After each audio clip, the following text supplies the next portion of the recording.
In a quiet laboratory at the Massachusetts Institute of Technology, neuroscientists have already performed a kind of magic. They successfully implanted a completely false yet emotionally potent memory into the brain of a mouse. An event that never occurred became, for that creature, a genuine part of its past, capable of triggering real fear. This isn't a prediction from a distant future. The fundamental right function for the brain is already in its early experimental stages. The barrier between experience and fabrication is already being breached. This quiet success in a lab mouse forces us toward a monumental question about ourselves. If your most private, defining memories, the foundation of who you believe you are, can be edited, rewritten, or deleted like a document, what is truly left of your identity? Over the course of our journey together, we will trace the almost inevitable path from today's neuroscience labs to tomorrow's identity crisis, exploring the technology, the ethics, and the profound human consequences of a future where our past is no longer a fixed record, but a programmable reality. To understand where we are going, we must first be honest about what memory truly is. We tend to think of it as a perfect recording, a high-fidelity video file stored securely in the vault of the skull. We believe we can rewind and replay the past as it actually happened. But decades of cognitive science tell us this is a profound illusion. Memory is not a recording, it is a reconstruction. Every time you recall an event, you are not playing a file. You are actively rebuilding the memory from fragments of information scattered across your neural networks. And in that act of rebuilding, the memory changes. It is subtly altered by your current mood, by new information you've learned since, by the very act of telling the story to someone else. It's less like a digital video and more like a story passed down through oral tradition, with each telling refining the narrative, smoothing the edges, and sometimes introducing errors that become part of the canonical tale. The pioneering work of psychologist Elizabeth Loftus demonstrated this fragility with stunning clarity. Through the misinformation effect, she showed how easily false details could be woven into a person's recollection of an event just by the way a question was phrased. Witnessing a car crash, subjects could be led to remember seeing broken glass that wasn't there, simply because the verb smashed was used instead of hit. This reveals a fundamental vulnerability in our cognitive architecture. Our past is not an immutable stone tablet. It is a living document, constantly undergoing small, unconscious revisions. The technology we are about to explore does not, therefore, invent a new way to alter memory. Instead, it offers a direct, precise, and powerful tool to do what life, suggestion, and the passage of time already do haphazardly. It takes a subtle art of our own biology and turns it into an exact science. The challenge in moving from the mouse to the human mind is one of magnificent complexity, but not of fundamental principle. The scientists at MIT, led by Nobel laureate Susumu Tonegawa, were targeting what is known as an engram. An engram is the theoretical physical trace of a memory, the specific web of interconnected neurons that fire together to represent a past experience. Using a technique called optogenetics, which allows neurons to be controlled with light, they were able to identify the engram for a specific location in the mouse's brain.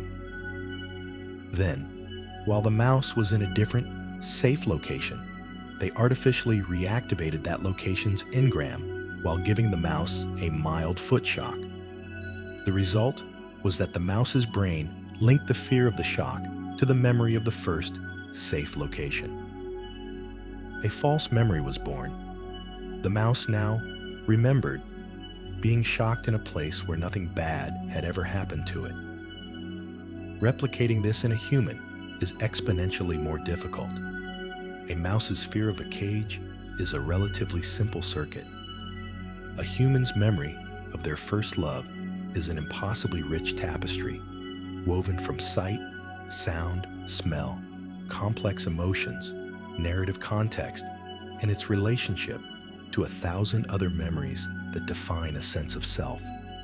It is the difference between writing a single letter of the alphabet and writing an entire epic poem.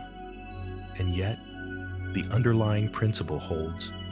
If you can identify the engram, you can, in theory, activate it, suppress it, or perhaps one day, create it from scratch. This is where the timeline to 2038 begins to look less like speculation and more like a projection based on converging technological forces. The first force is the rapid advancement in brain-computer interfaces, or BCIs. Companies like Neuralink and Synchron are already developing the ultrafine, biocompatible electrodes needed to read and write neural information with increasing precision. Second is the power of artificial intelligence. The human brain's code is overwhelmingly complex, but AI is the ultimate code breaker, capable of finding patterns in the neural chaos that are invisible to human researchers. An AI could learn to identify the signature of a complex emotional memory, the specific firing pattern that represents not just a face, but the love associated with that face. The third force is the sheer scale of global investment, with governments and corporations pouring billions into brain initiatives, viewing cognitive science as the next great strategic frontier. The path to 2038 will not be marked by a single dramatic breakthrough. It will be a slow, iterative creep, beginning with applications that are unambiguously good. The first human trials will not be about fabricating a holiday. They will be about suppressing the specific neural pathway that triggers a veteran's crippling PTSD, or reactivating the deteriorating engrams in an Alzheimer's patient to bring back the memory of a loved one's name. Each success will be hailed as a medical miracle, pushing the boundaries of what is considered possible and, more importantly, what is considered acceptable. Through the door of therapy, a technology capable of redefining the human experience will walk quietly into our world. The ethical dilemmas will seem at first like a distant concern for philosophers, while the immediate benefits are celebrated on the nightly news. But once the tool is perfected for healing the broken mind, it will inevitably be considered for enhancing the healthy one. This is the precipice on which we stand today. We are at the very beginning of a journey from treating memory as a sacred, untouchable record of the past, to seeing it as just another part of our biology that can be engineered, corrected, and improved. And in that transition, the very definition of what it means to be a person, an individual with a unique and authentic history, will be placed on the table for debate. The desire to edit yesterday is not a new one, born from silicon and neuroscience. It is one of the oldest and most human of dreams, woven into the fabric of our cultures and our consciousness. Long before we had the tools to target neurons with light, we had other, cruder technologies for manipulating the past. Consider the great oral traditions, the bards of ancient Greece, the griots of West Africa, the scops of Anglo-Saxon England. They were the original memory editors for entire societies. The story of the Trojan War, as passed down by generations of storytellers before being codified by Homer, was not a static historical record. It was a living narrative, shaped and refined, with each telling to emphasize heroism, to teach moral lessons, to forge a shared cultural identity. Details were undoubtedly added, others forgotten, characters flattened or exaggerated. The collective memory of the war was edited to serve the present needs of the culture.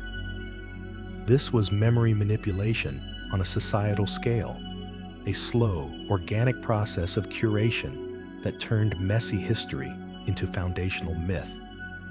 Then, as societies became more literate and individualistic, this impulse turned inward. The birth of psychoanalysis in the late 19th and early 20th centuries marked a pivotal moment. Sigmund Freud's talking cure was, at its core, a technology for reframing personal history. A patient would arrive with a set of painful, debilitating memories. Through conversation, dream analysis, and the exploration of the unconscious, the therapist and patient would work together to construct a new narrative around those memories. The traumatic event itself didn't change, but its meaning, its emotional weight, and its connection to the patient's present suffering could be fundamentally altered. It was an attempt to edit the story of the self, to find a version of one's past that was more livable. This was a profound step, the acknowledgement that our internal past was not fixed, but was a narrative that could be consciously reauthored for therapeutic ends. Our relationship with technology has followed a predictable pattern of fear and eventual acceptance, especially when it comes to memory. When the photograph first appeared in the 19th century, it was seen by some as a kind of sorcery, a way to steal a piece of reality. Thinkers and artists worried that it would atrophy our own powers of recollection. Why bother remembering a family picnic in detail when a perfect frozen image of it exists on paper? They feared it would replace the rich, multi-sensory experience of memory with a flat, selective, and silent visual record. And in a way, they were right. As the writer Susan Sontag observed, photographs don't just remind us of the past, they actively create it. The collection of photos in a family album becomes the official, canonical version of a childhood, overwriting the blur of authentic, unrecorded moments. The smiling faces in the curated snapshots become the dominant memory, even if the reality of the day was far more complex. The same cycle of fear and integration occurred with the arrival of film, and then personal video recorders. Each was seen as a potential threat to authentic memory, a tool that would outsource our most personal faculty. Yet today, we see them as indispensable keepers of our past. We rely on our smartphone's camera roll to prove that our lives happened, to share our experiences, and to construct our personal and family histories. These external records have become extensions of our own minds, trusted archives that supplement our fallible biological memory. We learn to live with the paradox. The technology that we feared would destroy memory became its most trusted custodian. But what is happening now, the work in labs from MIT to Stanford, is profoundly, fundamentally different. This is not just another step in the same historical progression. It represents a categorical leap, a phase shift in our relationship with the past. All previous technologies, from the Homeric epic to the psychoanalyst's couch to the smartphone video, have one thing in common. They work on the representation of memory. They edit the story, the image, the external record, the underlying biological trace in the brain. The engram itself remained untouched. There was always a distinction, however blurry, between the memory in your head and the photograph in your hand. You could look at a photo of a happy childhood party and still feel the sting of an unrecorded argument that happened just out of frame. The external record and the internal experience could coexist, sometimes in harmony, sometimes in conflict. The new technology erases that distinction. It does not aim to edit the story you tell yourself about a memory. It aims to edit the raw biological data from which the story is constructed. It is the difference between editing a film about an event and reaching back in time to change the event itself. By directly targeting the engram, that web of neurons that constitutes the physical memory, neuroscientists are bypassing the layers of interpretation and narrative entirely. They are going directly to the source code of the self. This is why the cautious optimism that greeted photography and video cannot apply here. Those technologies gave us new ways to record our past. This technology gives us a way to fabricate it. It collapses the space between the map and the territory, between the record of the experience and the experience itself. Once a memory is altered at the neural level, there may be no independent internal baseline left to compare it against. The fabricated memory would not feel like a story someone told you. It would feel as real, as authentic, and as emotionally resonant as any other memory you possess, because biologically, it would be identical. This is the new frontier. We are moving from being curators of our past to becoming its architects, with all the terrifying and exhilarating possibilities that implies. The long ancient dream of editing yesterday is finally becoming a biological reality.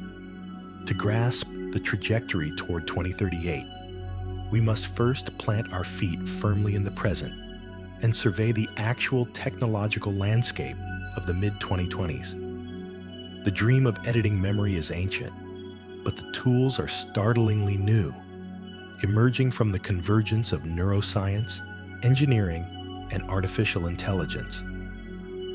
This is the neural beachhead, the point from which the future invasion of the mind will be launched. At the forefront are brain-computer interfaces, or BCIs. These are the physical devices that create a bridge between the digital world of computers and the electrochemical world of the brain. The most publicly visible player is Elon Musk's Neuralink.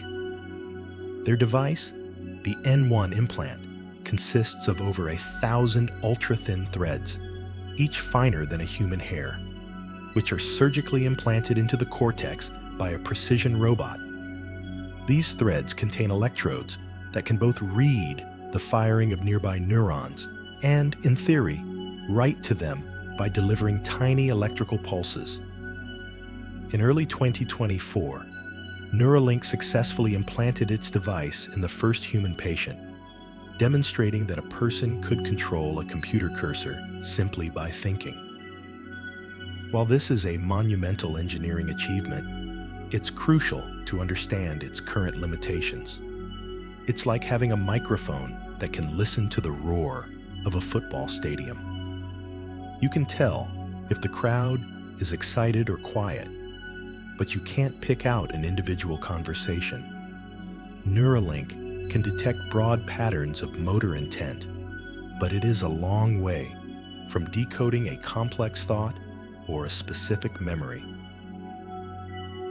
Another key player, Synchron, has taken a less invasive approach. Their stent road device is delivered to the brain through the blood vessels, avoiding the need for open skull surgery. It unfolds like a stent to press against the wall of a vessel in the motor cortex. While this is safer, the signal quality is less precise, akin to listening to the stadium roar from outside the gates. University labs are pursuing a vast array of other approaches, from non-invasive caps that use ultrasound to stimulate neural regions, to injectable neural dust that could one day act as a fleet of tiny independent sensors throughout the brain. What all these projects share is a common goal: to increase the resolution and bandwidth of the brain-computer connection. They are all working to move from listening to the whole stadium to being able to hear every single voice. The second critical piece of the puzzle is the science of engrams, a concept we've touched upon. For a century, the engram was purely theoretical, the hypothetical memory trace in the brain. But in the last decade, it has become a tangible object of scientific inquiry. Using a combination of advanced imaging and genetic engineering in animal models, researchers can now watch engrams form in real time. They can see the specific cluster of a few hundred or a few thousand neurons in the hippocampus or amygdala that activate when a mouse learns something new. They can tag these specific neurons with a light-sensitive protein. This is the breakthrough of optogenetics. By shining a laser of a specific frequency onto these tagged neurons, scientists can artificially turn on the memory, causing the animal to behave as if it is genuinely recalling the experience. This is the read function in its most basic form. They have effectively found the file in the brain's vast library and forced it to open.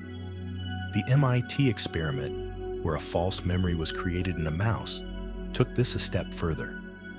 It demonstrated a primitive write function. They activated the engram for place A, while simultaneously creating a new fear engram associated with an electric shock.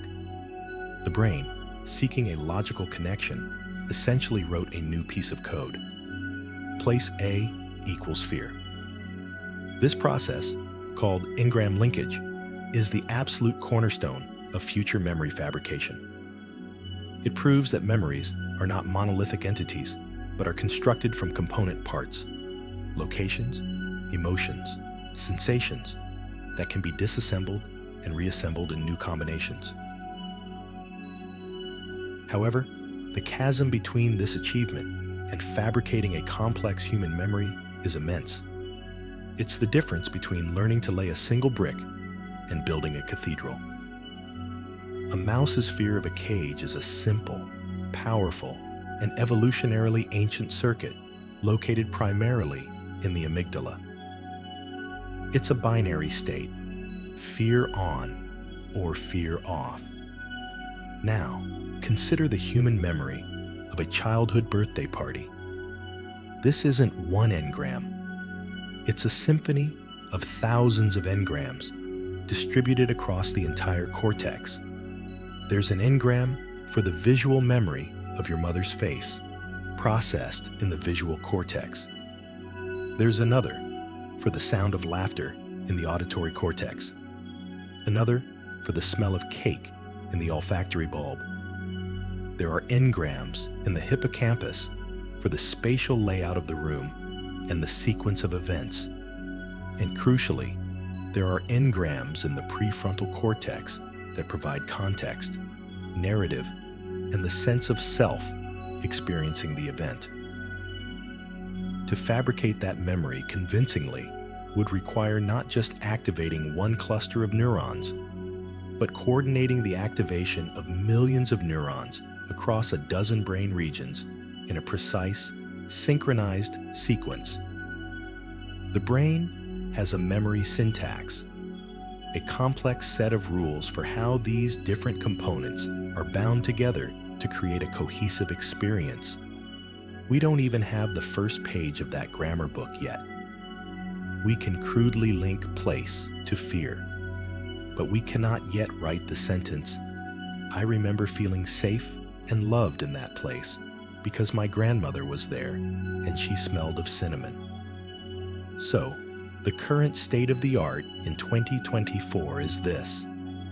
We have increasingly sophisticated hardware for interfacing with the brain, the BCIs. And we have a proven, albeit rudimentary, scientific principle for manipulating the building blocks of memory, engram linkage. The beachhead has been established. The hardware can land, and the basic strategy is known. The challenge now is one of scale, complexity, and translation from the simple brain of a mouse to the unfathomably intricate universe of the human mind. The gap remains vast, but the conceptual barriers have fallen. We have proven it is possible. The rest of the journey toward 2038 is not a matter of if, but of engineering, computation, and time. The journey from today's primitive neural manipulations to the high-fidelity memory fabrication of 2038 will not be a single leap, but a series of cascading breakthroughs. It's a path paved with immense technical challenges, but the roadmap is becoming clearer, driven by a torrent of investment and the relentless logic of technological progress. To understand this timeline, we need to map the three critical hurdles that must be overcome: hardware miniaturization, long-term biocompatibility, and cracking the brain's complex memory syntax. First, the hardware. The probes used in labs today, and even the initial implants from companies like Neuralink, are still relatively crude instruments. They are the vacuum tubes of the neural age. The future requires something far more elegant and integrated. The goal is to move from a few thousand electrodes in a localized region to millions of independent, addressable nodes distributed throughout the relevant areas of the brain. This demands a radical miniaturization, likely moving towards neural dust, microscopic wireless sensors that can be delivered into the brain through the bloodstream and settle in specific regions, communicating with an external hub.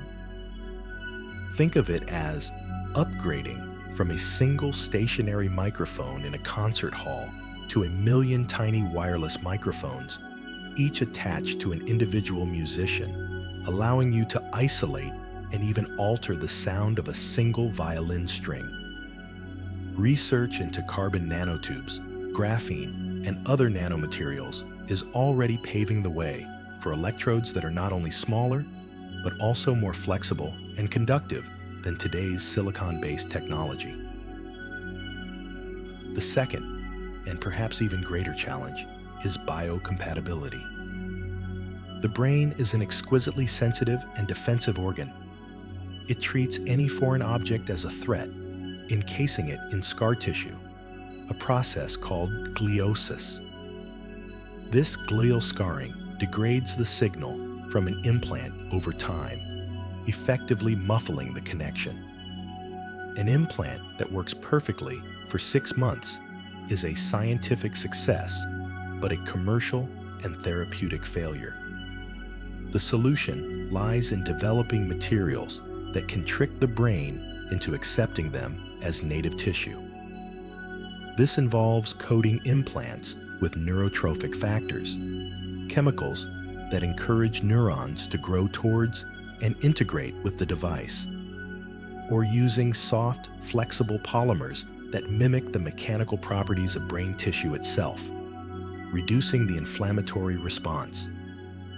Success here means creating a BCI that isn't just a visitor in the brain, but becomes a permanent, stable part of its ecosystem, a seamless hybrid of biology and technology.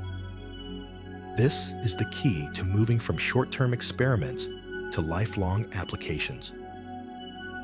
The third and most profound challenge is cracking the memory syntax. As we've established, a memory is not a single file, but a distributed network. Fabricating a complex experience requires knowing not just which neurons to stimulate, but in what precise order, at what frequency, and in coordination with which other neural clusters across the brain. This is a computational problem of staggering scale. This is where artificial intelligence becomes the indispensable key. An AI, Specifically, a deep learning model can be trained on vast datasets of neural activity. By observing a person's brain as they watch a film, listen to music, or recall an authentic memory, the AI can begin to learn the correlations. It can decipher the patterns, identifying the neural signature for red apple, mother's voice, or the abstract feeling of nostalgia.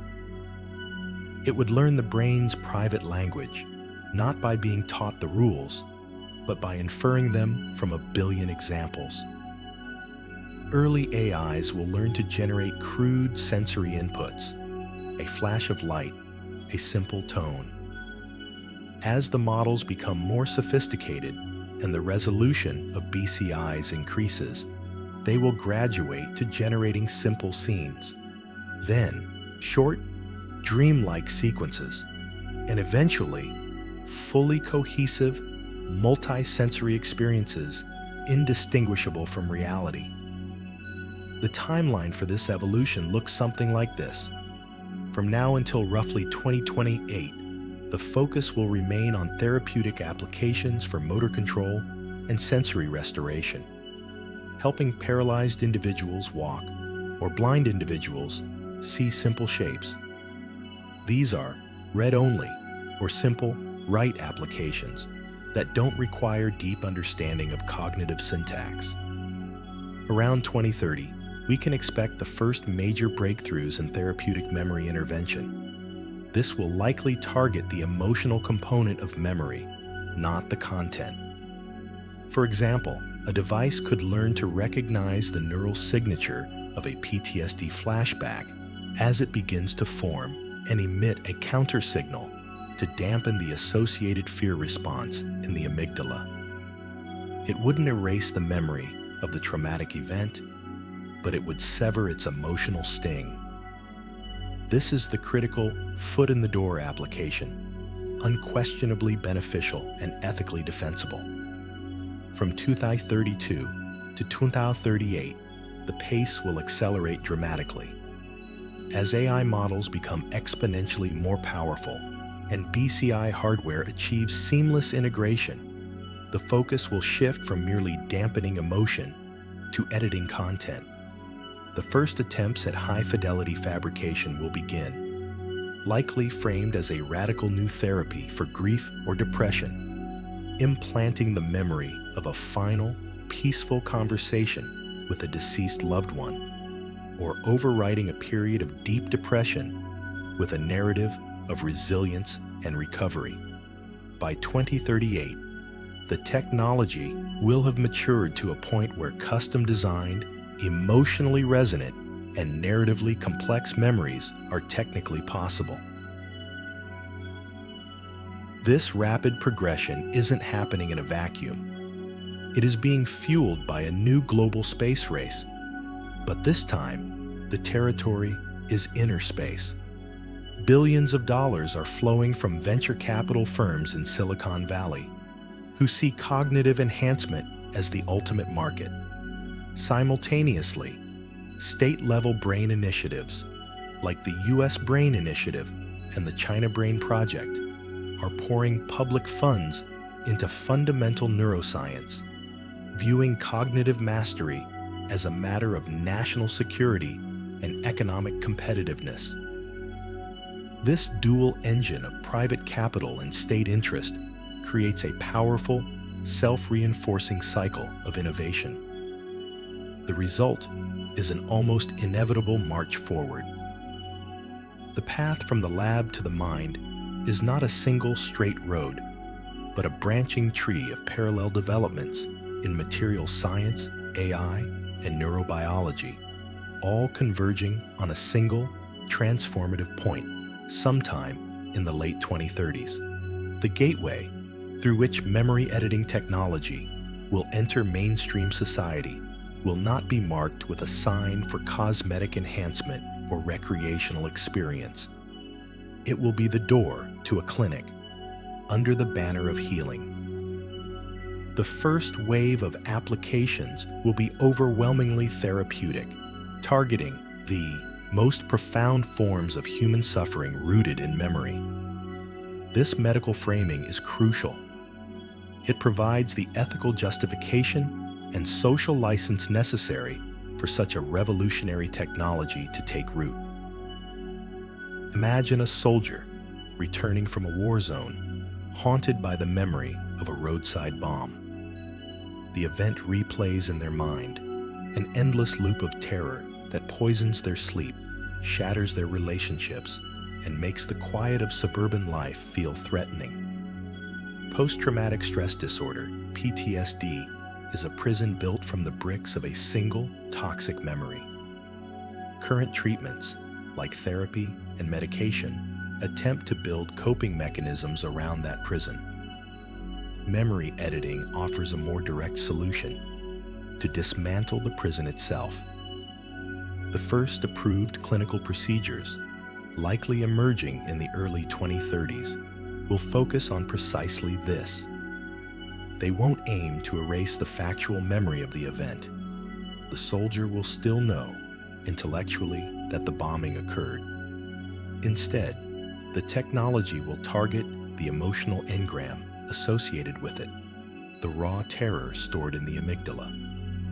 By using a precisely targeted BCI to dampen or overwrite this fear response, the memory is neutralized.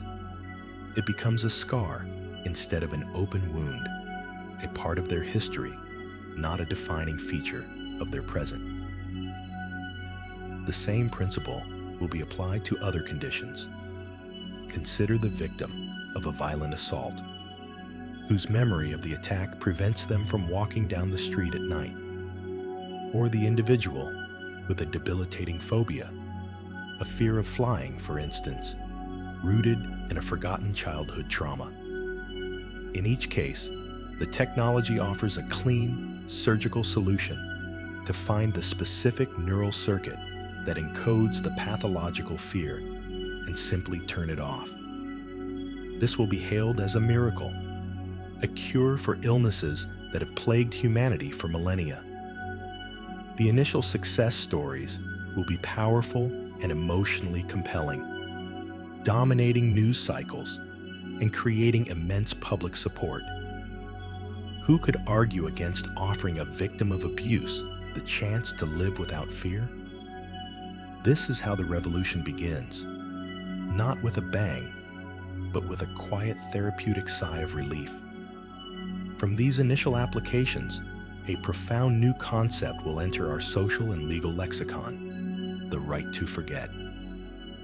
This idea already exists in a limited digital form, such as the right to have personal information removed from search engines in Europe. But this will be its ultimate biological expression. Advocacy groups, particularly those representing veterans and victims of crime, will argue that the refusal to allow access to memory-dampening therapy is a form of cruel and unusual punishment. They will contend that forcing someone to perpetually relive their worst trauma when a safe and effective technology exists to alleviate it is a violation of their fundamental right to mental autonomy and the pursuit of happiness. Legal battles will be fought, and precedents will be set. The right to forget will be framed as a fundamental human right, the final frontier of personal liberty. The state may have no right to dictate what you must remember, especially when that memory causes demonstrable harm. This will open the door to wider applications, moving beyond PTSD to more common forms of mental anguish, such as the painful memory of a bitter divorce or the acute grief following the loss of a child. But it is here, in this seemingly compassionate expansion, that the first deep ethical gray area emerges. Is erasing trauma true healing? Or is it something else entirely? Our entire psychological and philosophical tradition is built on the idea that suffering is a catalyst for growth. The concept of post-traumatic growth suggests that people who overcome adversity can emerge with a greater appreciation for life, stronger relationships, and a deeper sense of personal strength. The scars of our past, while painful, are also the marks of our survival and the source of our wisdom and empathy. What happens to a person who has the memory of trauma, but not the feeling of having endured and overcome it? Does this create a kind of psychological fragility? A person who has never learned to integrate pain into their identity. Think of it like a bone that is broken and then magically healed, without ever being set in a cast. The bone is whole, but the surrounding muscles, which would have grown stronger to support the healing process, remain undeveloped. Are we creating a generation of emotionally underdeveloped individuals, protected from their pasts, but also deprived of the strength that comes from confronting them? Furthermore, memory provides the narrative thread of our lives, the story we tell ourselves about who we are. By selectively deleting the most difficult chapters, we are not just removing pain, we are changing the story. A person who fought their way back from the brink of despair after a terrible loss has a different identity, a different character, than a person for whom that loss is just a sterile fact, devoid of its emotional weight. One is a survivor. The other is merely an observer of their own history. This is the subtle, treacherous bargain that will be offered. In exchange for the immediate relief of pain, we risk sacrificing a deeper, more resilient form of selfhood that is forged in the crucible of our most difficult experiences. The first wave of therapeutic memory editing will undoubtedly alleviate a tremendous amount of suffering. But in doing so, it will quietly pose a question that society will be forced to answer. What is the ultimate goal of a human life? Is it the avoidance of pain or the pursuit of meaning, even when that meaning is found in the heart of our greatest struggles? The clinic door will open to offer a cure for trauma, and we will walk through it, unaware that we are also stepping into a new and uncertain landscape of the human soul.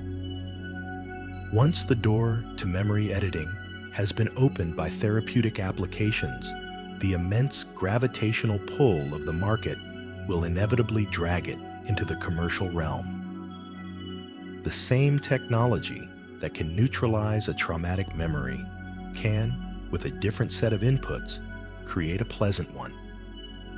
And in a society driven by consumerism and the endless pursuit of novel experiences, the commodification of the past is the logical next step.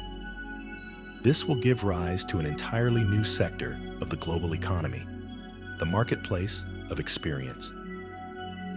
By the mid-2030s, imagine walking into a sleek, minimalist storefront, not to buy a product, but to acquire a memory. Companies with names like Elysian Minds or Sentient Experiences will offer a catalog of curated memory packages. For a price, you could purchase the memory of summiting Mount Everest, not just the visuals, but the full sensory and emotional package. The biting wind on your face, the burning in your lungs, the profound, exhilarating sense of accomplishment as you gaze out over the roof of the world. You could acquire the memory of composing a symphony, scoring the winning goal in a World Cup final, or experiencing a perfect, idyllic childhood vacation you never actually had. These wouldn't be simple video clips. They would be high-fidelity engram packages, crafted by memory artists and neuroscientists, designed to integrate seamlessly with your existing neural pathways. They would feel completely, utterly authentic.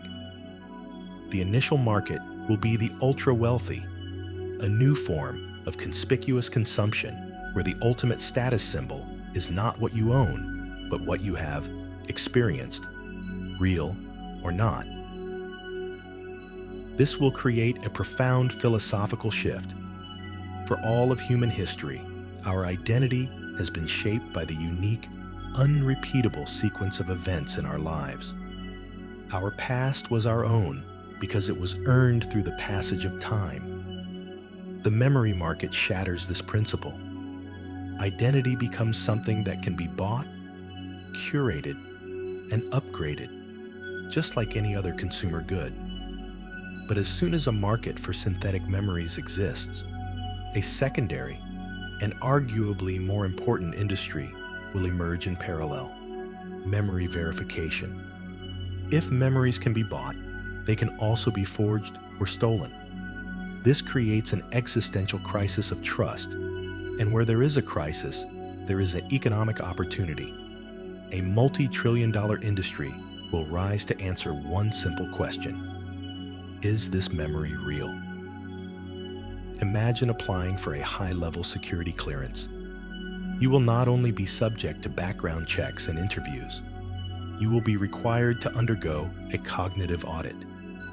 You'll sit in a sterile room as a machine scans your brain, cross-referencing your neural activity against a secure ledger to verify that your memory of your training and past assignments is authentic and has not been tampered with. Legal proceedings will be transformed. A witness taking the stand will have their testimony validated not just by cross-examination, but by a neural notary that certifies the memory of the event they are describing is biologically consistent with an authentic recollection. This verification technology will likely take several forms. One approach will be a kind of neural blockchain.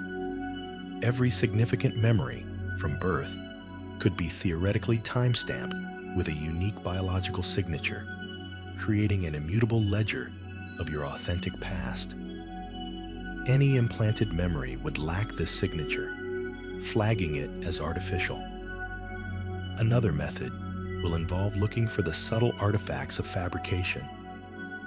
A real memory is messy, interconnected with 1,000 other sensory details and tangential thoughts.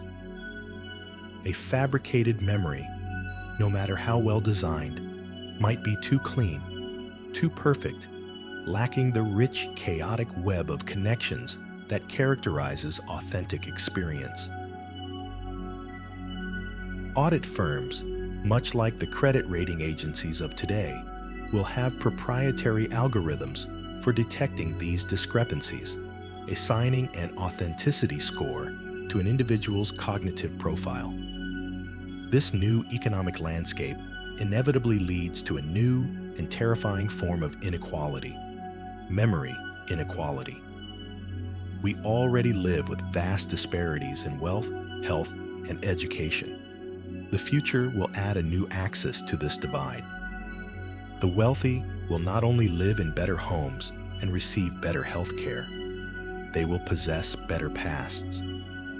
They will be able to afford premium authentic childhoods, free of trauma and filled with curated moments of joy and enrichment. They can purchase memories of skills they never learned and accomplishments they never earned, enhancing their careers and their self-esteem. Meanwhile, the less fortunate will be left with their own flawed, messy, and often painful authentic memories. Or worse, they could become victims of a black market where cheap, poorly designed junk memories offer a fleeting escape but lead to psychological instability. Or they could have their memories maliciously edited or erased as a form of social control or personal revenge. A job interview in 2038 might involve a cognitive scan to ensure you have the right kind of past experiences for the role, experiences that can be purchased by a wealthier rival. The social hierarchy will become stratified not just by what you have, but by who you have been. The rich will literally be able to buy the experiences that make them seem more qualified, more worldly, and more deserving of their position. This creates a closed loop of privilege, where a curated past becomes the prerequisite for a successful future. The economy of experience will represent the final stage of capitalism, where the last uncolonized territory, the human interior, our own past, is finally mapped, commodified, and sold back to us. The market will offer us the chance to become the person we always wished we had been. But this power will come at the cost of creating a world more deeply and fundamentally unequal than anything we have ever known before. The very ground of our shared reality will fracture, splitting into a world of curated perfect pasts for the few and the messy, unedited truth for the many. As the technology of memory editing and fabrication seeps from the clinic into the marketplace, the psychological consequences will ripple through society, creating new forms of mental illness and fundamentally eroding the bedrock of human connection: trust. The most immediate and devastating impact will be the emergence of a new psychiatric condition, likely to be classified in diagnostic manuals as memory dissociative disorder, or MDD. This will not be a rare ailment, but a widespread affliction. An individual with MDD is no longer able to distinguish between their authentic, experienced memories and their implanted, fabricated ones. On a conscious level, they may know they purchased the memory of learning to play the piano, but on an unconscious emotional level, the pride and satisfaction associated with that memory feel entirely real.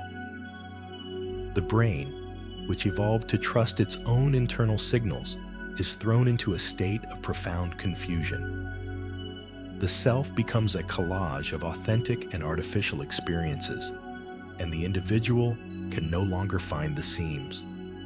This leads to a catastrophic collapse of personal narrative. Who are you if you cannot point to a single memory and say with absolute certainty, "This happened to me. This shaped me"? The sense of a stable, continuous identity dissolves into a fog of ambiguity. Early symptoms of MDD will include chronic anxiety, a feeling of unreality or detachment from one's own life, and an obsessive need for external validation. People will constantly check their neural ledgers or consult with memory auditors, not for legal or professional reasons, but simply to reassure themselves of who they are. In its advanced stages, MDD can lead to a full-blown psychotic break, as the mind, unable to reconcile its contradictory inputs, fractures completely. The individual becomes a ghost in their own life, haunted by a past that is both intimately theirs and completely alien. The therapeutic promise of healing trauma will have ironically given birth to a new, more insidious trauma: the loss of the authentic self. This internal crisis will inevitably spill over into our external relationships, creating a pervasive social trust deficit. Trust is the invisible architecture that supports all human interaction. It is built on the assumption of a shared reality and authentic intentions. Memory editing technology demolishes this foundation. Consider the most intimate of human bonds: romantic love. A relationship is a shared history, a tapestry woven from thousands of moments of connection, vulnerability, and mutual experience. How can you trust your partner's professed love if you know that their most cherished memories of you could be a relationship enhancement package they purchased after an argument? The memory of that perfect, romantic getaway that cemented your bond, was it real? Or was it a high-end implant designed to generate feelings of affection? Every "I love you" becomes suspect. Every shared laugh is shadowed by the possibility of artifice. The technology allows a person to feel love without the authentic history that gives that feeling meaning. It reduces the most profound human emotion to a form of sophisticated biohacking. The same erosion of trust will infect friendships, family bonds, and professional relationships. How can you trust a friend's loyalty if you know they could have had their memory of your past conflicts surgically dampened? How can a parent trust their child's respect if it might be the result of a filial piety implant? In a world where feelings can be manufactured and shared histories fabricated, the very concept of sincerity becomes meaningless. Society will adapt by developing a kind of social armor. Interactions will become more transactional and cautious. People will rely on verifiable data, neural ledger histories, authenticity scores, rather than intuition and emotional connection. The very nature of intimacy will change, becoming a process of mutual cognitive auditing rather than mutual self-revelation. But perhaps the most acute form of psychological fallout will be reserved for those who make the devastating discovery that a core part of their identity is a lie. Imagine a successful musician who has built their entire life, their sense of self-worth, around their prodigious talent. One day, a medical scan, a jealous rival, or a simple glitch reveals the truth. Their foundational memory of painstakingly learning their instrument as a child was an implant purchased for them by ambitious parents. The entire edifice of their identity collapses in an instant. The pride, the years of hard work, the sense of earned achievement, all of it becomes a fraud. This is a trauma far deeper than the memory of a single bad event. It is the erasure of the self. The discovery negates not just a single memory, but the entire narrative of their life that was built upon it. It's a kind of psychological death. The realization that the person they believed themselves to be never actually existed. The grief and rage that would follow such a discovery are almost unimaginable. It creates a wound that no therapeutic memory edit could possibly heal, because the tool of healing is the very source of the wound. How can you trust any part of your mind when you know its most important pillar was an artificial construction? This is the poison chalice offered by the technology. It promises to give us the pasts we desire, but in doing so, it creates the constant, terrifying possibility that the pasts we already have are not our own. The psychological landscape of 2038 will be a treacherous one, marked by the quiet suffering of those lost in the fog of MDD, the pervasive paranoia of a trust-starved society, and the explosive agony of those who discover their very soul is a counterfeit. We will have cured the traumas of the past, only to invent a far more fundamental one for the present. The arrival of mature memory editing technology will not just trigger a crisis of the self. It will provoke a crisis in our systems of justice, shaking the very pillars upon which they are built. The courtroom, a theater that has always wrestled with the fallibility of human memory, will find itself contending with the possibility of its deliberate fabrication. The entire concept of evidence, testimony, and even guilt will be thrown into a state of unprecedented chaos. The first major legal shockwave will arrive in the form of the neural alibi. Imagine a landmark murder trial in the late 2030s. The prosecution presents what appears to be an airtight case, a detailed emotional confession from the defendant, security footage of him near the scene, and a strong motive. But the defense presents a novel and startling claim.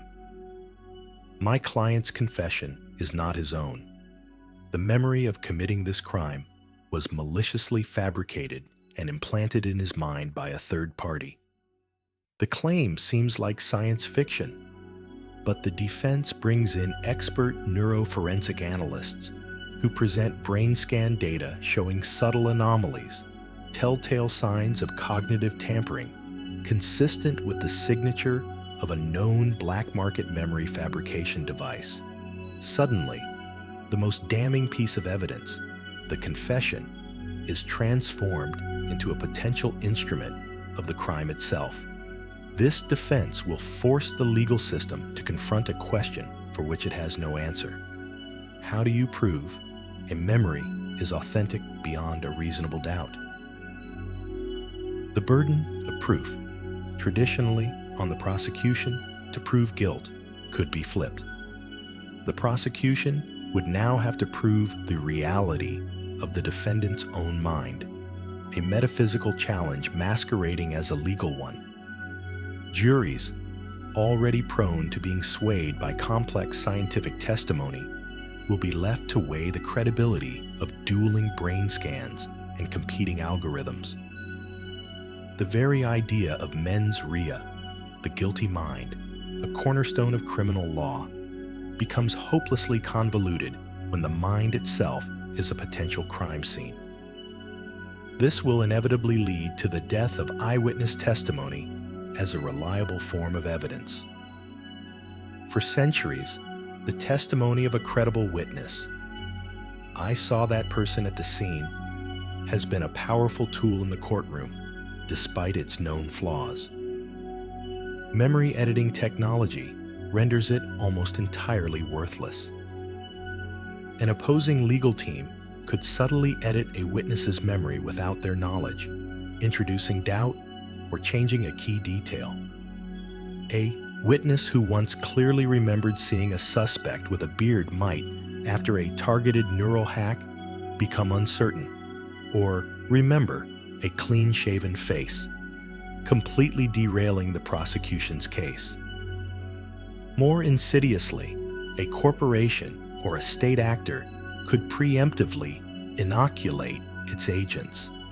An operative carrying out an illegal act could have their memory of the event immediately overwritten with a benign, fabricated memory of being somewhere else entirely. When questioned, they would pass a polygraph with flying colors because they are not lying. They are truthfully reporting a past that has been artificially installed in their brain. Their testimony would be sincere, confident, and a complete fabrication. The foundational assumption of the justice system, that a witness is, at the very least, reporting their own authentic, albeit flawed, perception of the past, is shattered. Every testimony becomes suspect, not just for unintentional error, but for the possibility of deliberate, undetectable manipulation. The justice system will scramble to adapt, leading to the rise of an entirely new field: forensic memory verification. The challenge here is immense, both technically and legally. On the technical side, scientists will search for a biological watermark of authenticity. One theory is that authentic, experienced memories create a much richer and more complex web of neural connections and experiential residue than even the most sophisticated fabricated memory. A real memory is linked to countless seemingly random sensory inputs: the smell of rain on the pavement, the sound of a distant siren, a fleeting thought about what to have for dinner.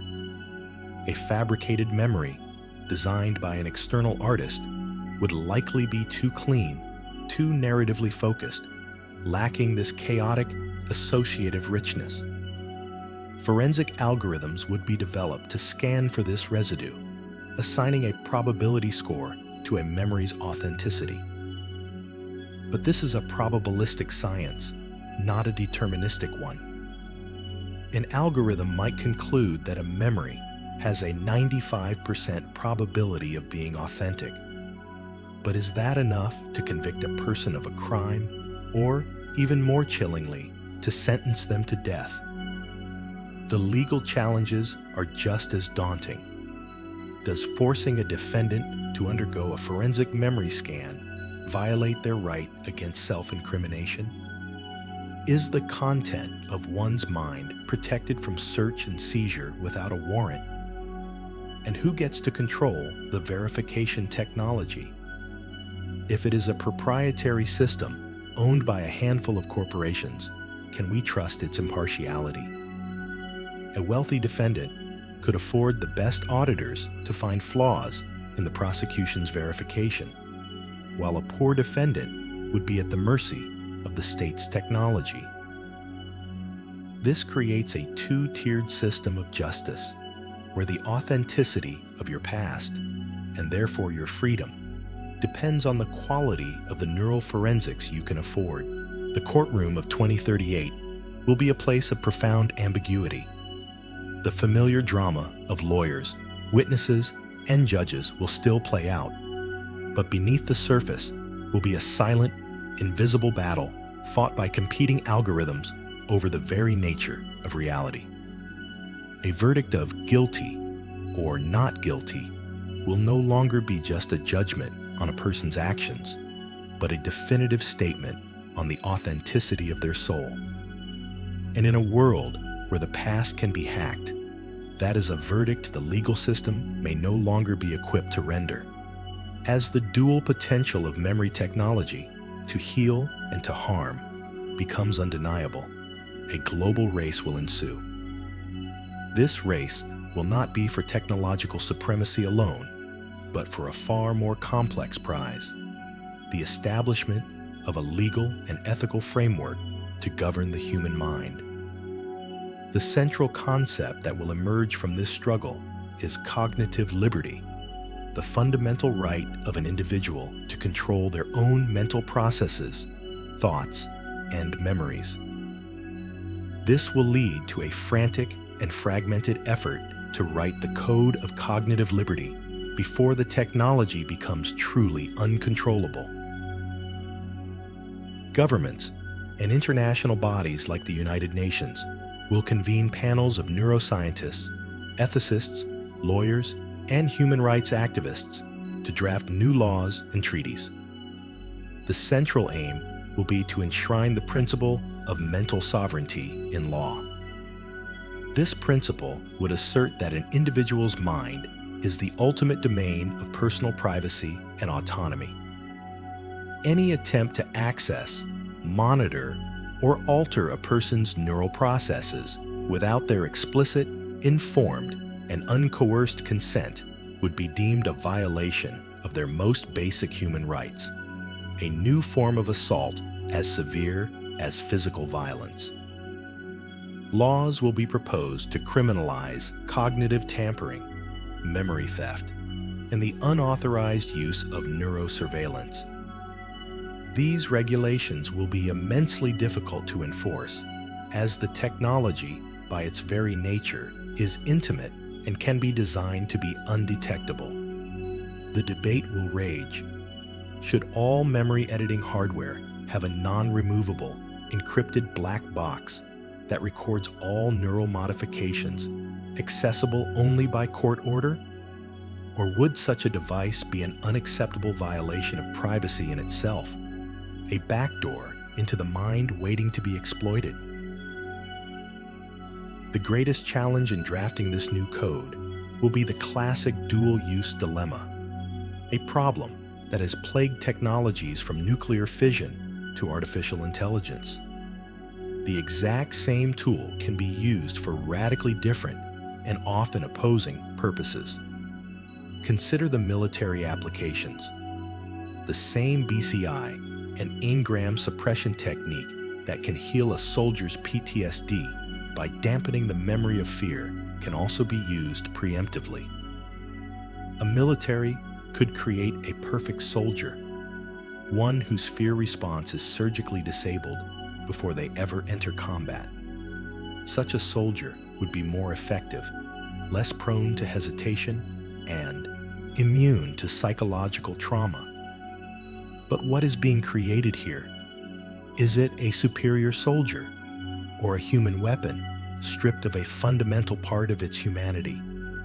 Is it ethical to send a person into harm's way after removing the very emotion that helps keep them alive? The technology could also be used to edit a soldier's memory of their actions.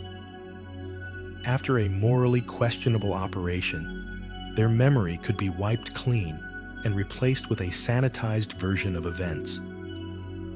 This would protect the soldier from guilt and trauma, but it would also create a force capable of committing atrocities without remorse or accountability. It is a tool for creating deniability at a biological level. This dual-use problem extends into every domain.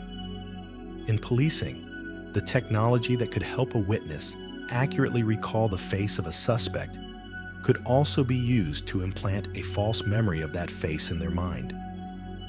In education, a device that helps a student learn complex physics could also be used to instill unwavering political dogma. The tool is neutral. The intent is everything. This means that regulation cannot focus solely on the hardware itself, but must grapple with the far more slippery concept of intent and application, creating a legal and ethical minefield. The most difficult and philosophically tangled part of this new code will revolve around the definition of consent.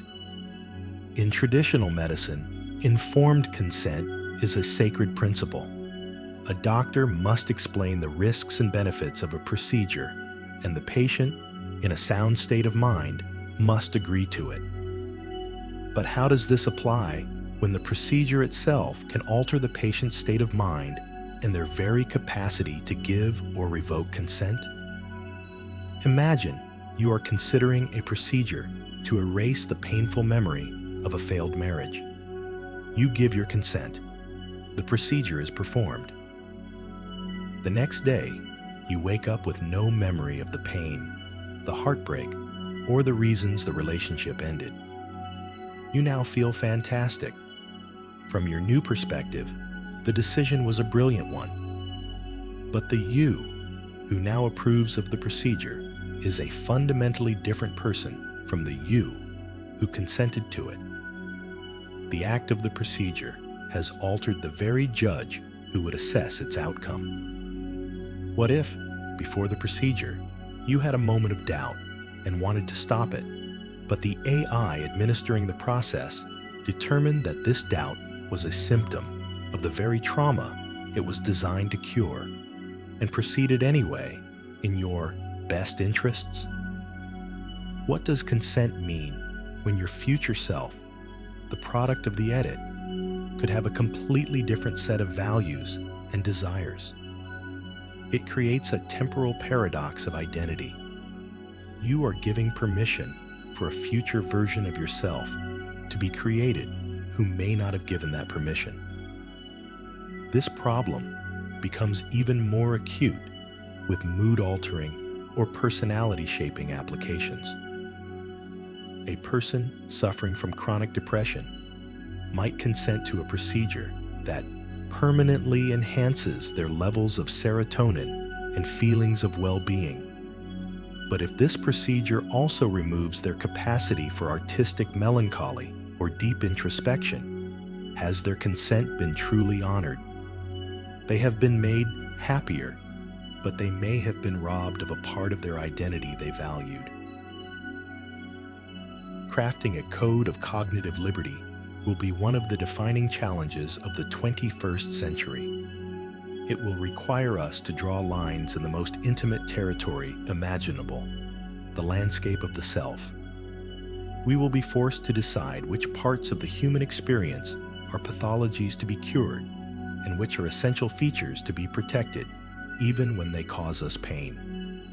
And we will have to do it while the technology is already in our hands, a tool of immense power that threatens to outpace our wisdom. The arrival of memory editing technology will not be a monolithic global event. Instead, its adoption and regulation will be refracted through the diverse prisms of the world's cultures, creating a complex and volatile patchwork of pasts. The way a society views the self, community, and tradition will profoundly shape its response, leading to deep cultural divides, new geopolitical tensions, and the emergence of strange new global markets. A key fault line will appear between individualist and collectivist cultures. In the West, particularly in North America and Western Europe, the concept of the self is rooted in individualism and the ideal of authenticity. The unique, unedited story of one's life is seen as the primary source of identity. Here, memory editing will be viewed with deep suspicion, even as it is adopted for therapeutic and commercial purposes. The primary ethical debate will revolve around the individual's right to an authentic past. There will be a strong cultural premium placed on unedited memories, with cognitive virgins, or organics, perhaps enjoying a certain social cachet, seen as more trustworthy or grounded. The legal frameworks in these nations will likely focus on protecting individual cognitive liberty, emphasizing consent and the prevention of unauthorized mental intrusion. In contrast, many collectivist cultures in Asia and other parts of the world prioritize social harmony, family duty, and the well-being of the group over the autonomy of the individual. In these contexts, memory editing might be seen not as a threat to the self, but as a powerful tool for strengthening the community. Consider the potential application of social harmonization technologies. A community riven by historical grievances or ethnic conflict could, in theory, agree to a collective memory editing process. The most painful and divisive memories could be surgically dampened, while shared, positive memories, real or fabricated, could be enhanced to foster a sense of common identity and purpose. A government might see this as a benevolent and efficient way to heal societal wounds and promote stability. From a Western individualist perspective, this would be an unthinkable act of historical revisionism and mind control. From a collectivist viewpoint, it could be seen as a necessary and pragmatic sacrifice of individual historical accuracy for the greater good of social peace. Family dynamics could also be transformed. In cultures with a strong emphasis on filial piety, technology could be used to enhance feelings of respect and obligation in younger generations, or to erase the memory of family conflicts to maintain a facade of perfect harmony. This would not necessarily be seen as a violation, but as a technological extension of traditional values. This cultural divergence will inevitably create a new form of geopolitical power imbalance between the technological haves and have-nots. The handful of nations and corporations that master cognitive editing technology will wield a new and terrifying form of soft and hard power. Imagine a trade negotiation where the diplomats of one nation have had their memories enhanced for perfect recall and their emotional responses surgically controlled for optimal negotiation tactics, while the diplomats on the other side are operating with their unaugmented, fallible human minds. The outcome would be a foregone conclusion. Intelligence and espionage will enter a frightening new era. A captured spy's mind could be decrypted, their memories extracted like files from a hard drive. More subtly, an agent could be inserted into a foreign government with a completely fabricated identity and set of memories. A cognitive sleeper agent, who is themselves unaware of their true mission until activated. This would be the ultimate infiltration, as the spy would be a true believer in their cover story. Nations without this technology will become critically vulnerable. Their national security, economic stability, and even the cognitive sovereignty of their citizens placed at risk. This will trigger a new kind of arms race, a neuro race, where possessing an indigenous cognitive technology capability becomes as crucial for national survival as having a nuclear deterrent was in the 20th century. This global patchwork of laws and cultural norms will also lead to the emergence of memory havens. These will be countries, likely small nations with lax regulatory environments and a desire for foreign investment, that deliberately position themselves as centers for experimental and unregulated memory editing. They will become the Panama or the Cayman Islands of the cognitive age. If a procedure is banned in Europe or North America, say, the complete fabrication of a new identity or the erasure of a criminal past, one could simply fly to a clinic in a memory haven to have it done. No questions asked. This will create a thriving industry of cognitive tourism. The wealthy will travel to these havens for cutting-edge enhancements and recreational experiences not yet approved back home. Criminals will go to have the memory of their crimes erased, creating a new class of untraceable offenders.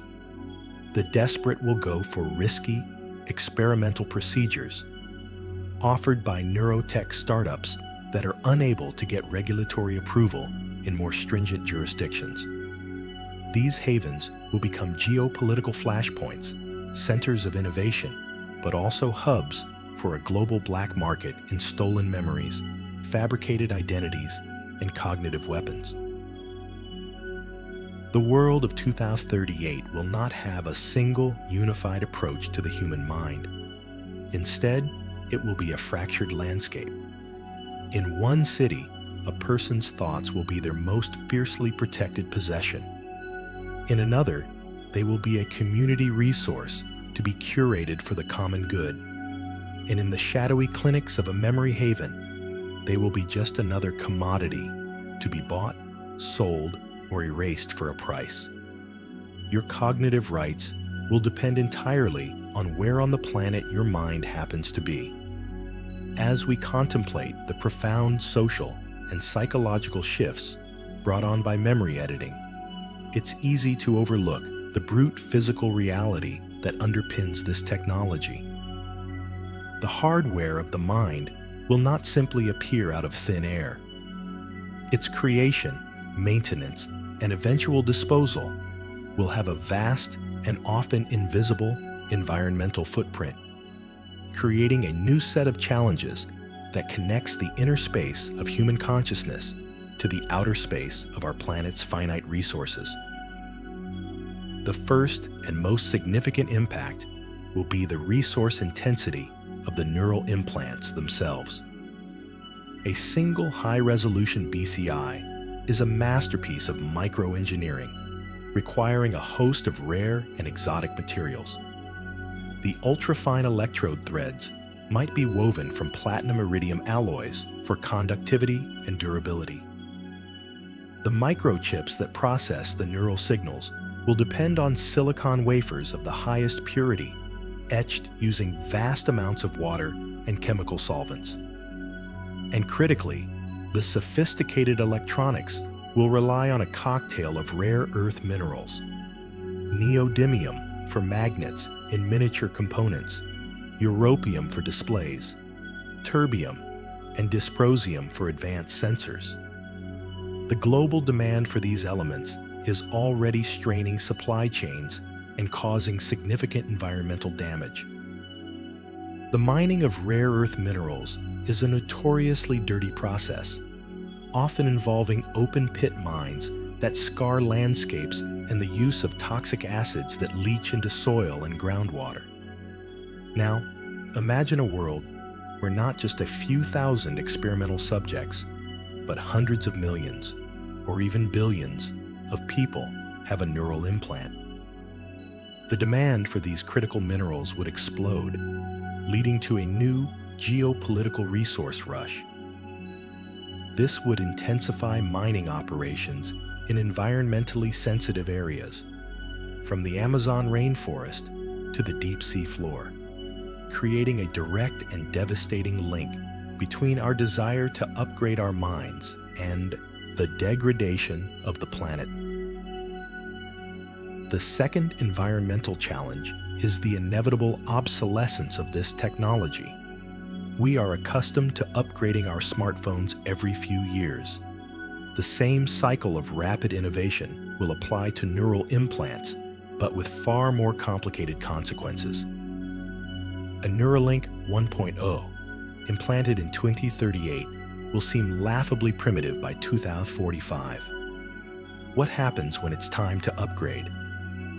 While some devices may be designed for surgical replacement, millions of obsolete or faulty implants will become a new and hazardous form of e-waste. This is not like throwing away an old phone. This is e-waste that is intimately integrated with biological tissue. These devices contain a mixture of heavy metals, toxic polymers, and non-biodegradable electronic components. If a person dies with an implant still inside, will it be safely removed? Or will it be buried or cremated, potentially releasing harmful substances into the environment? What happens to the millions of junk implants from the black market, which will inevitably fail and be discarded? We could face a future where landfills are contaminated not just with lead and mercury from old computers, but with the discarded hardware of human consciousness, a strange and toxic legacy of our quest for self-improvement. The problem is compounded by the fact that these devices are, by design, incredibly durable and resistant to decomposition. An implant designed to survive for decades inside the corrosive environment of the human body will also persist for centuries in the soil or ocean. The third, and perhaps most insidious, environmental cost is the massive energy consumption required to power the global memory economy.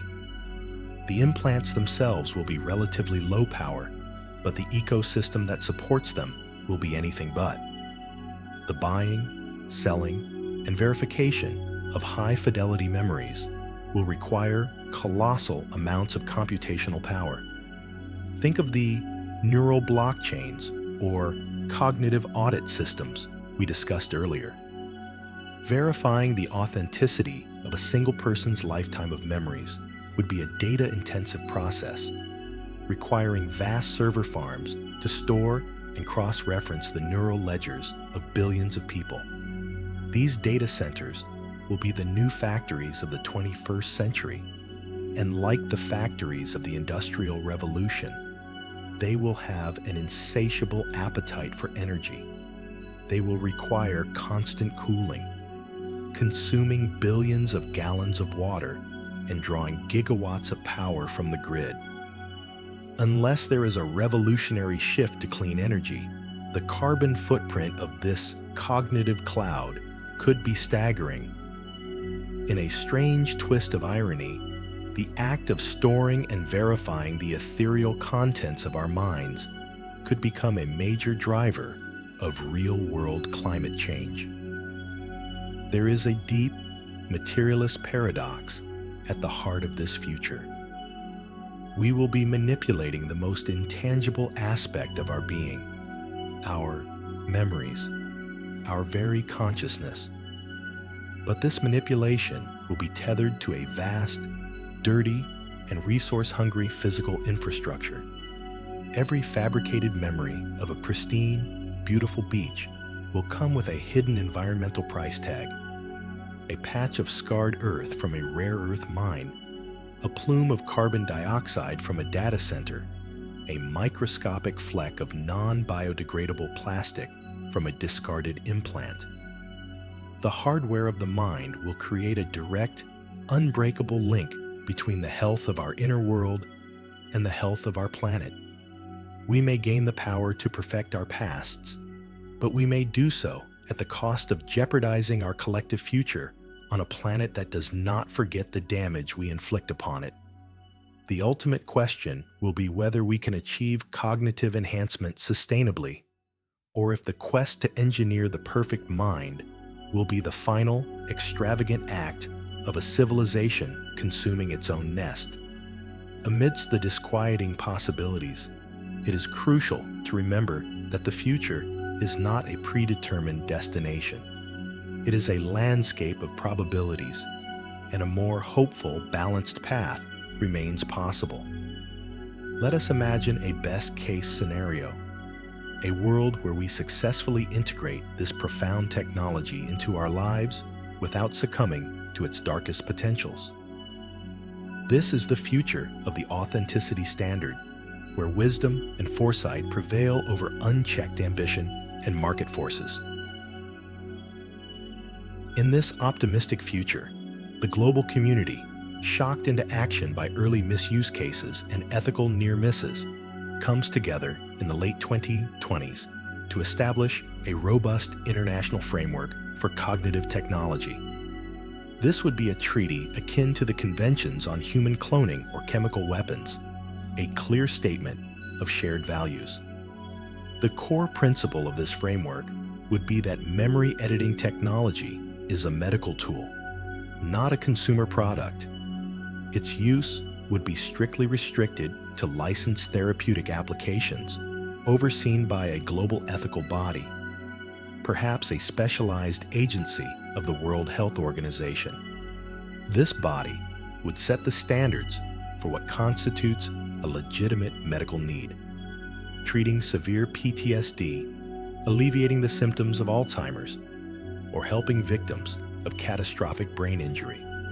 Any cosmetic or recreational use, such as implanting skills or fabricating vacations, would be strictly prohibited, much like the non-medical use of powerful psychiatric drugs is today. The technology would be deployed not to create superhumans, but to restore a baseline of normal human flourishing to those who have been deprived of it by trauma or disease. The cornerstone of this stable future would be the development of a robust, public, and universally accessible verification system. Recognizing that the greatest threat is the erosion of trust, governments would invest heavily in creating what we can call a neural blockchain as a public utility. This would not be a tool for surveillance, but for personal verification. From birth, every individual would have the option to have their brain's natural developmental patterns and memory formation processes passively and securely logged onto a decentralized, encrypted ledger. This authenticity ledger would be the individual's private property, accessible only with their explicit biometric consent. Its purpose would be simple: to act as a definitive baseline of one's authentic cognitive history. Any subsequent therapeutic memory edit would be recorded on this ledger as a clearly marked amendment with the full consent of the individual. This system would make malicious memory tampering incredibly difficult and easily detectable. A quick, consensual scan could compare a person's current neural state to their private ledger, immediately flagging any unauthorized alterations. This technology would restore the integrity of the justice system, protect individuals from cognitive assault, and provide a fundamental ground truth in a world where experience could otherwise become fluid and unreliable. It would be the digital anchor for the analog self. Perhaps the most important element of this optimistic scenario, however, would not be technological or legal, but cultural. In response to the availability of perfect, fabricated memories, a powerful countercultural movement would arise, one that champions and celebrates the flaws, imperfections, and even the pain of authentic human memory. This authenticity movement would be analogous to the organic food movement or the appreciation for handmade craft in an age of mass production. Philosophers, artists, and community leaders would argue that our messy, incomplete, and sometimes painful memories are not bugs to be fixed, but features that make us who we are. They would contend that the struggle to overcome adversity, the wisdom gained from regret, and the bittersweet ache of nostalgia are essential components of a meaningful human life, not pathologies to be edited away. This movement would find expression in all aspects of society. Education would emphasize storytelling and oral history, teaching children the value of their own unique, unedited pasts. New forms of therapy would emerge, focused not on erasing trauma, but on integrating it into a resilient personal narrative, a modern form of psychoanalysis for the neurotech age. Social media might even see the rise of platforms dedicated to sharing raw, uncurated memory streams, where the value lies in their demonstrable authenticity, not their perfection. In this world, choosing to live with an unedited mind would become a mark of integrity and strength. The authenticity standard would be a badge of honor. People might attend memory circles, sharing and reinforcing their authentic recollections, strengthening the communal bonds that malicious editing seeks to sever. The market for experience packages would be relegated to a niche, perhaps used in virtual reality gaming, but never allowed to cross the line into biological implantation. The primary desire would not be for a perfect past, but for a real one. This scenario is not a utopia. It is a world that has looked into the abyss, understood the risks, and made a series of conscious, difficult choices. It is a future where humanity decides that the soul is not a piece of hardware to be optimized, but a story to be lived, with all its tragic, beautiful, and unedited chapters. It requires immense international cooperation, a commitment to public good over private profit, and a deep cultural appreciation for the inherent value of our flawed human nature. It is a difficult path, but it remains a possible one. Now, we must turn our gaze to a darker possibility, a future in which our wisdom fails to keep pace with our technology. This is the scenario of the black market of the self, where the dream of cognitive liberty collapses into a nightmare of mental anarchy and exploitation. It is a world not of careful regulation, but of fragmented control, pervasive paranoia, and a thriving underground economy trading in the very substance of human identity. In this pessimistic future, the global community fails to reach any meaningful consensus on the regulation of memory technology. Instead of a single international treaty, a fractured patchwork of competing laws emerges. Some nations, fearing the technology's power, ban it outright, driving it immediately underground. Others, seeing its economic and military potential, embrace it with minimal oversight, creating the memory havens we've discussed. Most nations land somewhere in between, with weak, easily circumvented regulations that are constantly outpaced by the next technological leap. This regulatory vacuum creates the perfect conditions for a black market to flourish, one far more insidious than any that has come before it.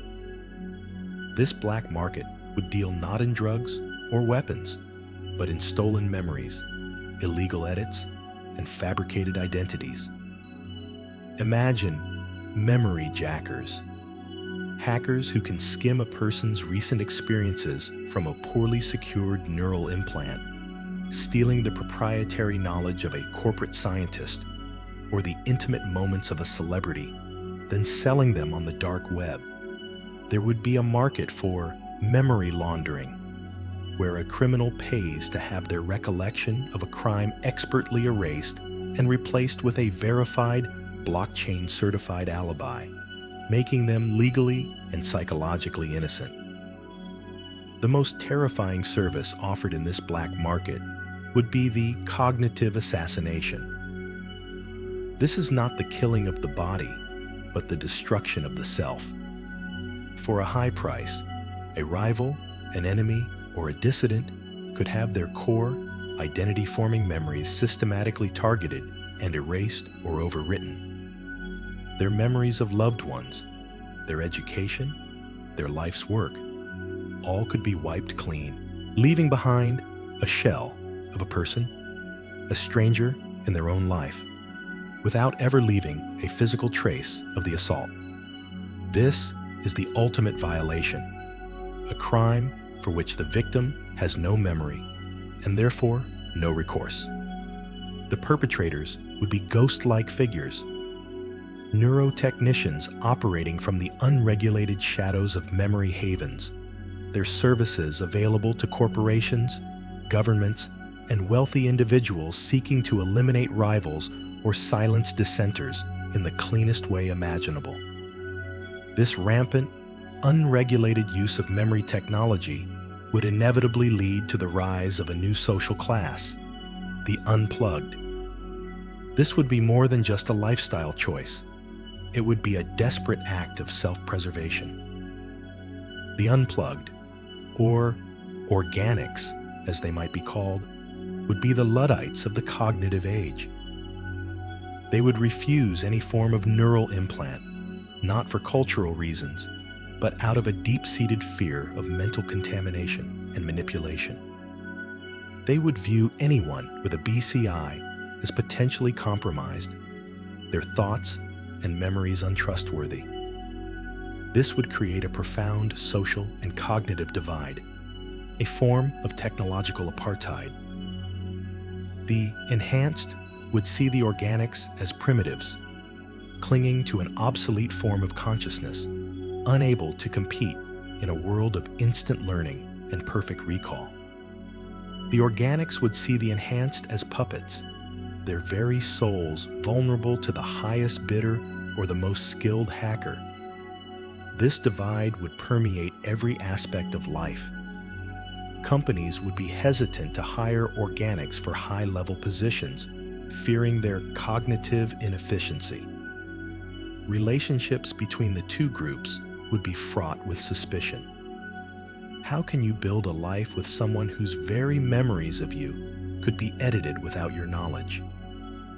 Society would fracture into two distinct subspecies, one living with the risks and rewards of a programmable mind, the other clinging to the fragile security of an authentic but unaugmented one. This schism would not be peaceful. The unplugged would become a permanent underclass, excluded from the opportunities available to the enhanced. They might retreat into isolated, off-grid communities, attempting to preserve a culture of cognitive authenticity. These communities would be regarded with suspicion by the mainstream, seen as havens for anti-technology extremists. From the perspective of the state, a population that cannot be neurally monitored or influenced is a population that cannot be fully controlled, making these organic enclaves a perceived threat to national security. This pessimistic future is a world defined by a permanent, low-grade psychological warfare. State and corporate actors would engage in a constant battle for influence, using subtle memory edits to shape public opinion, a cognitive psyop that makes traditional propaganda look quaint. A food corporation could sponsor a memory package that implants a warm, nostalgic childhood association with their brand of soda. A political party could subtly dampen the public's memory of a past scandal while enhancing the recollection of their opponent's failures. Reality itself would become a battleground, with individuals caught in the crossfire often unaware that their deepest convictions and most cherished memories are the products of a sophisticated influence campaign. In the black market of the self, the very idea of a shared objective reality would perish. Trust, the glue of society, would be completely dissolved, replaced by a pervasive, gnawing paranoia. Every interaction would be shadowed by the question, is this person real? Is this memory mine? The future would belong to those who control the narrative, not by writing the history books, but by writing the memories themselves. It is a future of immense technological power wielded with no wisdom, a world where the self is no longer a sanctuary, but the final, most vulnerable frontier of a hidden and unending war.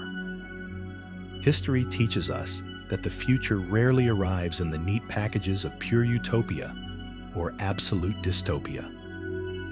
The most probable outcome for a technology as powerful and intimate as memory editing is not the pristine order of the authenticity standard, nor the chaotic warfare of the black market of the self. Instead, we are most likely heading for a messy, complicated, and deeply ambiguous coexistence. This is the future of cognitive ambiguity, a world that blends the best and worst of our predictions into a complex new normal. In this most likely future, the technology's entry into society will follow the path of least resistance. The therapeutic applications will become common, widely accepted, and integrated into mainstream healthcare. Suppressing PTSD, slowing the memory loss of dementia, and helping victims of trauma will be seen as unambiguous goods. These procedures will be regulated, covered by insurance, and will lose their science fiction aura, becoming as routine as laser eye surgery or psychiatric medication. This widespread medical acceptance will form the stable, legitimate bedrock of the memory editing world. Simultaneously, a vast and flourishing gray market for cosmetic and recreational memory editing will persist, operating in the legal shadows. This market won't be the stuff of cognitive assassinations and high-level espionage. It will be far more mundane and consumer-focused. Think of it like the cosmetic surgery or unlicensed psychoactive substance markets of today. It will be officially discouraged, but tacitly tolerated, too popular and lucrative to be stamped out completely. In clinics, in memory haven nations, or through discrete services at home, people will be able to purchase memory enhancements. Students will buy packages to help them cram for exams. Professionals will acquire experience implants to give them a competitive edge. People will buy recreational memories, the thrill of a perfect ski run, the serenity of a meditative retreat, as a new form of entertainment and escapism. This gray market will be a realm of mixed results. For some, it will be a source of genuine enrichment and self-improvement. For others, it will lead to the psychological fallout we've discussed: addiction to fabricated experiences, memory dissociative disorder, and the quiet erosion of the authentic self. Society will adopt a somewhat hypocritical stance, publicly championing authenticity, while privately many individuals partake in cognitive enhancement. The legal systems of the world will adapt, but slowly and clumsily. There will be no single, elegant code of cognitive liberty. Instead, a patchwork of conflicting laws and controversial case precedents will emerge, evolving over decades, much like the legal battles that defined digital privacy in the early 21st century. Landmark cases will be fought over the admissibility of neurally verified testimony, the legality of memory-based evidence, and the definition of cognitive assault. The law will always be 5 steps behind the technology. A case in one jurisdiction might rule that a fabricated alibi is a form of perjury, while another might rule that the defendant cannot be held responsible for a memory they did not create. The result will be a legal landscape that is confusing, inconsistent, and often frustratingly unable to deliver clear justice. This legal and social ambiguity will force most people to adopt a state of cognitive dissonance as a daily survival strategy. On a rational level, everyone will know that memories can be edited, that experiences can be fabricated, and that their own perceptions are potentially unreliable. But on a practical, day-to-day level, they will have to choose to trust their own minds by default. To do otherwise, to constantly question the authenticity of every memory and every emotion, would be to descend into a state of paralyzing paranoia. People will learn to live with a background hum of uncertainty. You will trust that your spouse's love is real, that your childhood memories are your own, and that your achievements were earned, not because you have definitive proof, but because you must in order to function. This is a fragile truce with reality. It will be punctured by periodic scandals, a politician exposed for having an inconvenient memory erased, a celebrity whose entire personality is revealed to be a corporate construct that will briefly shake the public's faith. But for the most part, the system will hold together through a collective, unspoken agreement to not pull too hard at the threads of reality, for fear that the whole tapestry might unravel. This messy coexistence will also create new social divides, but they will be more subtle than the stark apartheid of the unplugged versus the enhanced.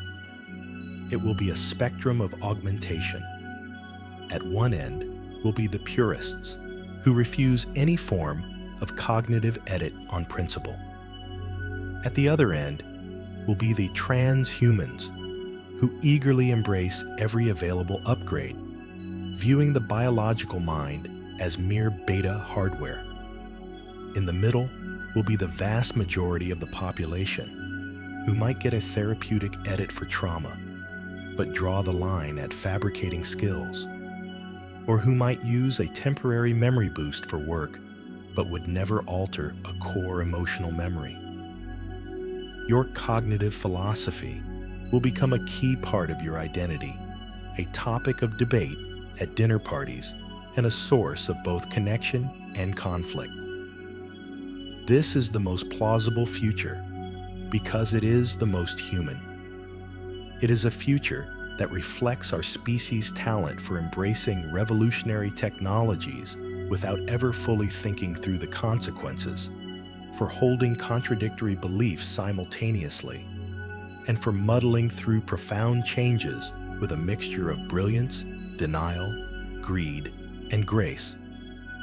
There will be no final victory for utopia or dystopia. There will only be a new, more complex layer added to the unending challenge of being human. A world where the question, "Who are you?" no longer has a simple answer. We find ourselves, then, standing at the edge of a profound new chapter in the human story. We have traced the paths leading from today's quiet labs to a series of possible tomorrows.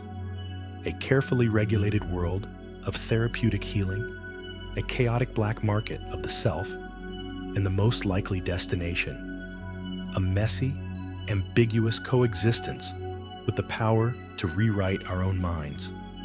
We are not heading for a single, predetermined fate. Instead, we are approaching a branching point, a future where authenticity may become a conscious choice, a struggle, or perhaps for some, an unattainable luxury. The technology itself is not the end of the story. It is merely the stage on which a much older human drama will play out, our ceaseless negotiation with our own nature.